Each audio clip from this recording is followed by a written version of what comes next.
This video is going to be on the installation of this seat on the truck you see behind me, which is a Freightliner Columbia.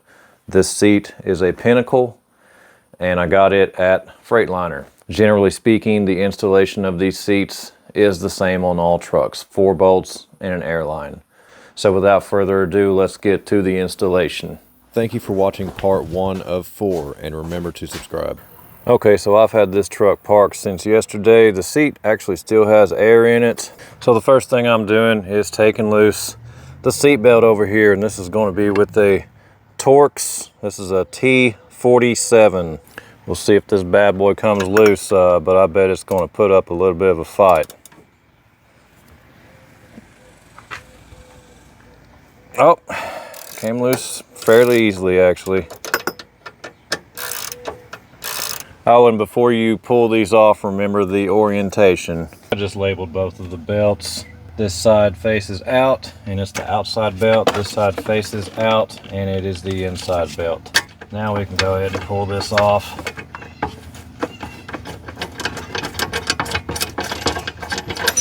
Just kind of put these out of the way back here a little bit. So let's go underneath the truck just to see what we're working with under there. You know, it could just be some nuts, could be something welded to the frame. Here is the bottom side of the floor, and all 4 of these nuts are welded into place, so you don't have to hold them with a wrench while you turn the bolt on the top side. All right, everybody, moment of truth. Let's see how hard these bolts are to get out. I'm betting they're going to be rusted in there pretty good. Yep, I can't even turn that. Let's see about the other one. Can't turn that one either. Well, let's see if my breaker bar will get it.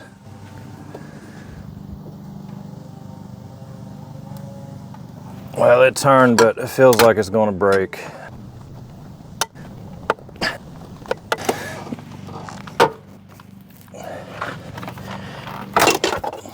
And there it goes. Crap. For anybody that says a little heat would help, I don't want to burn down the truck.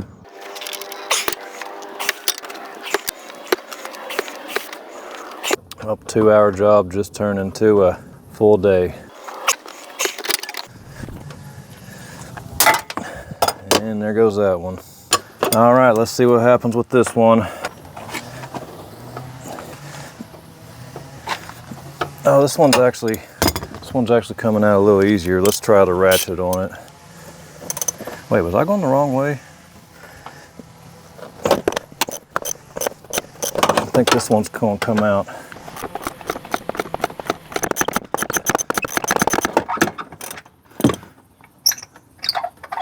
Oh, there's one. Now, I already know people are going to be all over me for not using a torch to try to heat up that bolt, and for not using any WD-40 or any penetrating oil. In my experience, and this is just my experience, if you have a different one, that's fine. But in my experience, heat and penetrating oil just generally don't do anything. All they do is get the bolt really hot to where you can't even touch it, and then the penetrating oil just makes a mess. So as long as that bolt's been in there, that sucker ain't coming out without breaking it. And I'm not really a big fan of using heat around a bunch of wires and batteries and stuff, and plus right underneath the floor of this truck. So get on to me if you want for it. I really don't care. This was my choice. All right, boys, this is the final bolt. Let's see what happens. Oh boy, she's in there. I think this one will come out. Yeah.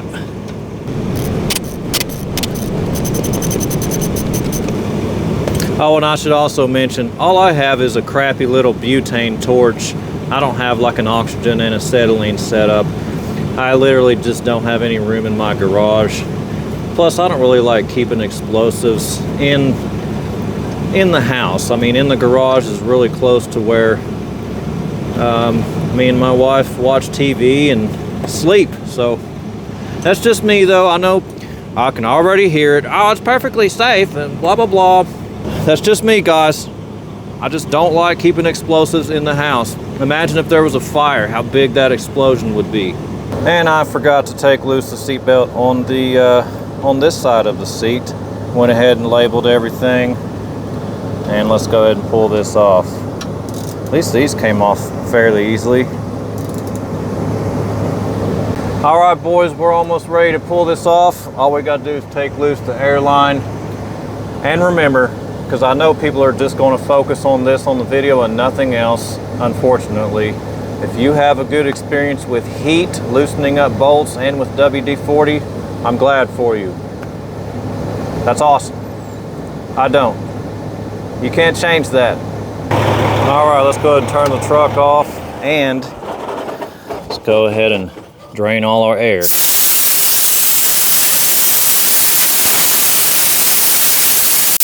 Go ahead and drop this seat on down, get all the air out of it.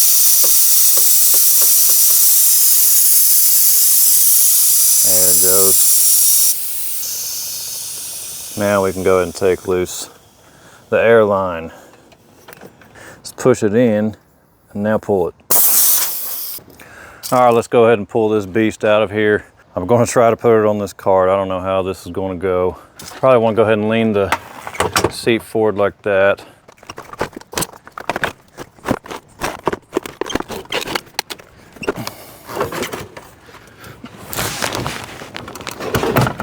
Oh, golly. Okay, that didn't work.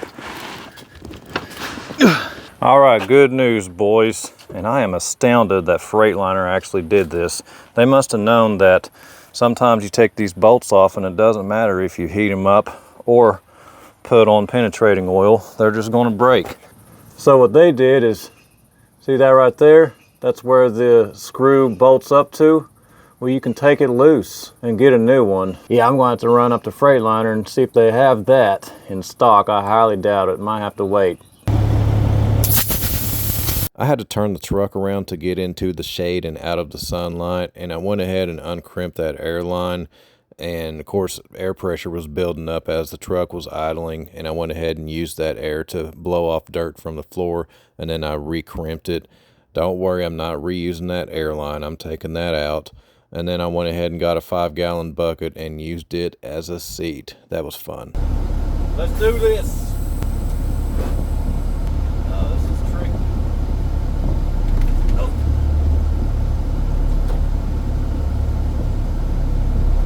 This sucks. We'll get her. I think. Oh. Oh. Golly. All right, I'm just taking a break now. You know, I'm thinking maybe, just maybe, I can pull out that piece I was showing you guys a while ago on the bottom side and then maybe take it into the garage and manage to get the bolt loose. I highly doubt it, but it's worth a shot. Because, man, I feel like Freightliner's not going to have that part. I might have to wait a few days for them to get it. How much you want to bet that every single one of those bolts is going to break when I try to twist those nuts off? And I already know some people are going to say, why don't you move this thing out of the way? Well, because these are definitely going to break too. Every single one of them. So I'll just work around it. Now I can't see the back side, so I'm going to put my phone up here and see. Okay, yeah. I don't need backup for that. Well, boys, I spoke too soon about Freightliner, that's for sure. These pieces are riveted on there. Those aren't nuts. I could cut the two over here, but these two, I don't know how to cut those without tearing up the piece. Okay, I got an idea. I believe that the piece that holds the bolt is right here, this round piece. I'm just gonna try to cut it off without tearing up this piece too much, and then just replace it with a nut. All right, boys, let's bust this loose. And you guys thought I was gonna use a grinder, huh? Heck no, I'm using a Dremel.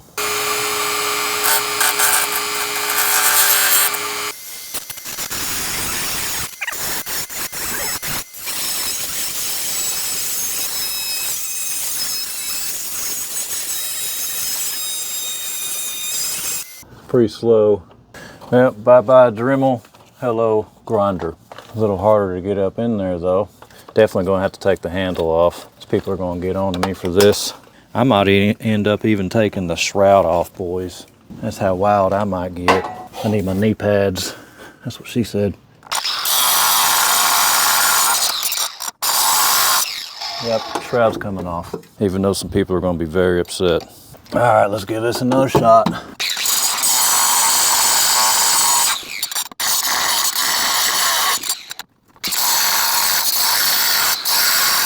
This blade kind of sucks. Got a better cutting blade on here. And yeah, I'm not wearing gloves because I like to party, boys. I'm not even wearing steel toe boots or a respirator. Look at that.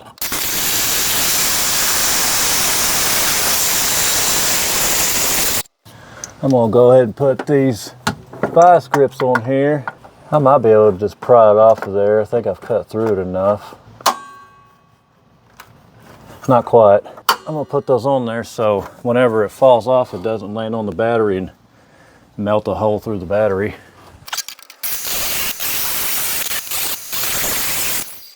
Let's see where that put me.